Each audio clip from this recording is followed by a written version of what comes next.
Ջուլիետա Ազարյան։ Շնորհակալություն զեկույցի համար Տիկին դատախազ։ Տեսեք շատ հաճախ հատկապես ձախ կողմում նստած մեր գործընկերներ, ովքեր ինչպես միշտ ներկա չեն դալիճում, եւ սա շատ խորհրդանշական է, կարծում եմ, քանի որ կոռուպցիայի մասին այստեղ ձեր զեկույցի ընթացքում իրենց ներկայությունը կարծում եմ շահեկան դիրք չզբաղեցնելու մասին է, եւ հետ գալով իմ հարցին, տեսեք, երբ մենք խոսում ենք ապօրինի ծագում ունեցող գույքի մասին, բռնականցման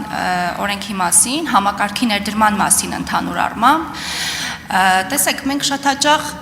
չենք խոսում այն մասին, որ այս համակարգը բավարար չափով չենք խոսում իմ տպավորությամբ, այն մասին, որ համակարգը միտված է եւ ներդրված է ոչ միայն 2018 թվականից առաջ հնարավոր դեպքերի բացահայտմանը, այլ նաև 2018 թվականից հետո, այսինքն կարելի է ենթադրել եւ ոչ միայն ենթադրել, որ համակարգը շարունակական բնույթ ունի եւ միտված է մշտապես ուշադրության կենտրոնում պահել այս երևույթները, եւ հենց այս համատեքստում խնդրում եմ, եթե ձեր ձեռքի տակ կան տվյալներ, այն кейսերը բոլոր, որոնք բացահայտվել են 2018 թվականից հետո, հնարավոր դեպքերը խնդրում եմ ներկայացնել, կամ թվային ցուցանիշ կամ գույքային ցուցանիշ ներկայացնել, խնդրում եմ, կանդրադառնամ երկրորդ կտորին նաև։ Շնորհակալություն Տիկին Ազարյան, քանի որ համակարգը կոռուպցիայի դեմ պայքարը ինքը համակարգային հիմքերի վրա է դրված, մենք հատուկ վիճակագրություն չենք վարում ժամանակահատվածի տարանջատմամբ։ Այսինքն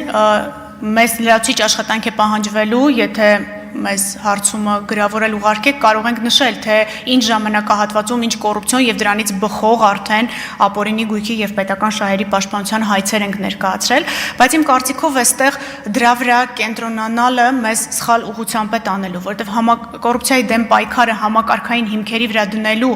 հենց ազգային ժողովի նկատառումը եւ հանձնառությունը նպատակ ուներ չտարանջատել ըստ ժամանակահատվածների կոռուպցիայի դեմ պայքարը։ Մենք ապօրինի ծագում ունեցող գույքի բռնականցման եւ հարակից ինստիտուտների շրջանակներում ես ներկայացրեցի եւ պետական շահերը, ներկայացրեցի քրեական վարույթները, միջդատական վարույթը, դատական վարույթը, զինվորական ոլորտը, դատախազների միջնորդագրերը, ունենք ինչպես տվյալ 18 թվականից հետո պաշտոն զբաղեցրած անձանց կոռուպցիոն արարքներից բխող, այնպես էլ մինչև 18 թվականը պաշտոն զբաղեցրած անձանց կոռուպցիոն արարքներից բխող վերականգնումներ, օրինակ նույն հաղորդման մեջ ներկայացված գույքեր կան պետական շահերի պաշտպանության գործառույթի շրջանակում վերադարձված, որոնք 18 թվականից հետո գործող պաշտոնատար անձանց հետ են փոխկապակցվում եւ այստեղ որևէ ընտրողաբար վերաբերմունք չի կարող լինել։ Եվ եթե լինի, այսա կոռուպցիայի դեմ պայքարի տրամաբանությունը խաթարող առաջին իսկ ազդակն է։ Դրա համար ինչի եմ սենց մանրամասն ասում, որ հասկանալի լինի, թե ինչի մենք չենք տարանջատում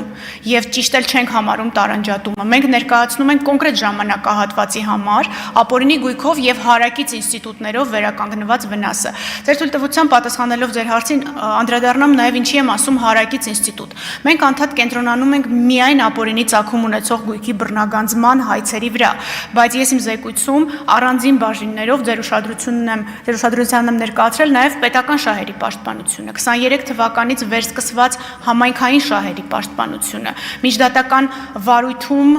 վերականգնումները եւ դատարաններում վերականգնումները, այդ թվում հաշտություններով, ինչպես նաև դատախազների միջնորդագրերի հիման վրա վերականգնվող դրամական միջոցները, դրանք փոքր դրամական միջոցներ եւ գույքային արժեքներ չեն։ Երբ որ մենք ասում ենք ապօրինի գույքի վերադարձ, ես կխնդրեմ, որ դուք ուշադրություն դարձնեք, որ սա այս ամբողջ գործընթացի մասին է